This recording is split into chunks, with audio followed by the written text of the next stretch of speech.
Bharatiya Janata party की सरकार होती है तभी कारगिल होता है, तभी संसद पर हमला होता है, तभी पुलवामा होता है, तभी पठानकोट होता है, तभी उरी होता है, तभी श्रीनगर में ड्रोन का अटैक होता है। भारतीय जनता पार्टी ने जैसे अपना छद्म राष्ट्रवाद चलाकर जैसे देशभक्ति की फ्रेंचाइजी या डीलरशिप लेने की कोशिश की है, जैसे हिटलर ने एसएस आर्मी को बनाया था, अपने ही लोगों को एंट्री दी थी। 70 लाख की जनसंख्या वाले इजराइल का मॉडल हमारे 135 करोड़ लोगों के देश पर अप्लाई कर देना, एक खास तरह के लोगों को आर्मी में भर्ती देने का तरीका है, जिससे आर्मी और भी कमजोर हो।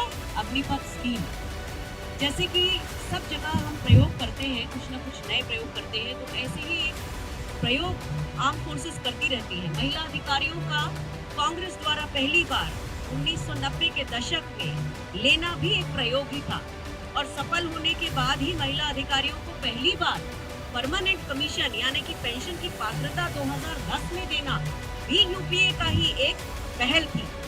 लेकिन इस सरकार ने कुछ अलग तरह के प्रयोग किए।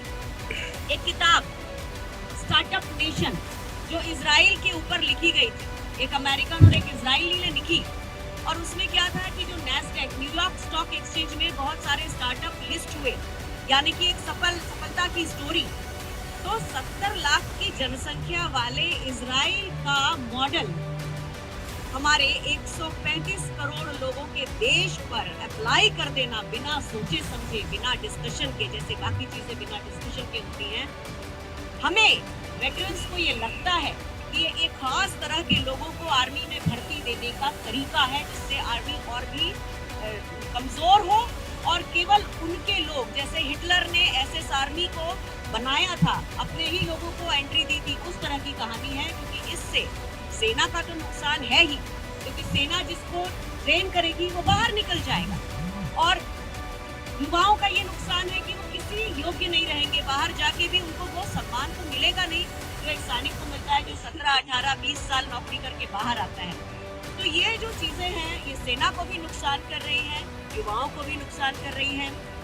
एक खास बात आपको बोलना चाहूंगी कि भारतीय जनता पार्टी ने जैसे अपना छद्म राष्ट्रवाद चलाकर जैसे देशभक्ति की फ्रेंचाइजी या डीलरशिप लेने की कोशिश की है, वो अपने आप में बहुत गलत तरीका है।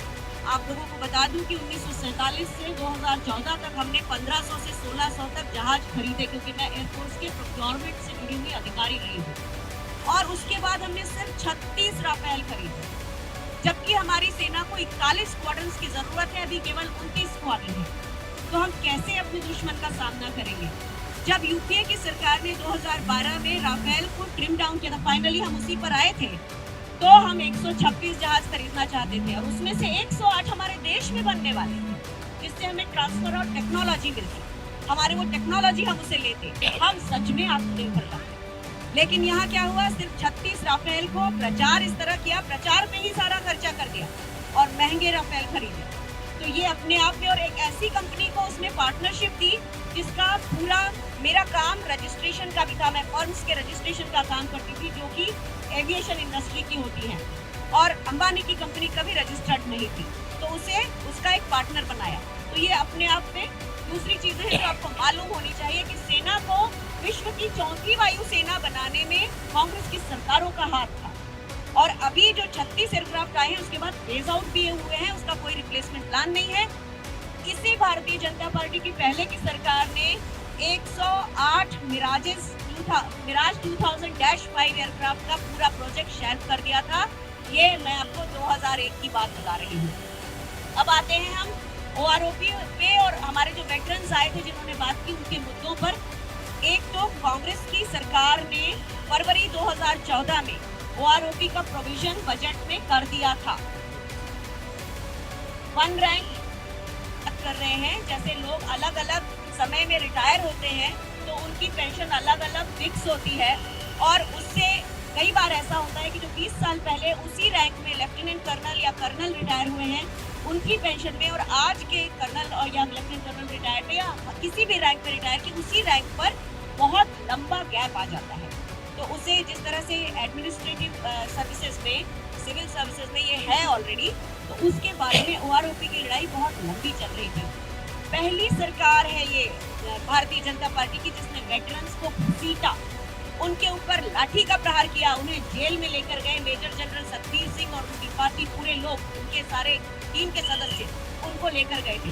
तो one rank one pension 2015 Congress ने अप्रूव किया था, उसको इन्होंने इंप्लीमेंट नहीं किया। 2015 में उसे खत्म कर दिया, लेकिन एक बार का पेंशन में इंक्रीमेंट दिया और उसको कह दिया कि हमने ओआरओपी दे दिया। तो ये हम वेटरन्स के साथ बहुत बड़ा झूठ हुआ है, बहुत बड़ा धोखा है और आज भी ये केस हमारी सुप्रीम कोर्ट में चल रहा है। इसके अलावा जो हमारी मेडिकल फैसिलिटीज होती है, ECHS स्कीम होती है हेल्थ की, इसमें बजट कम कर दिया।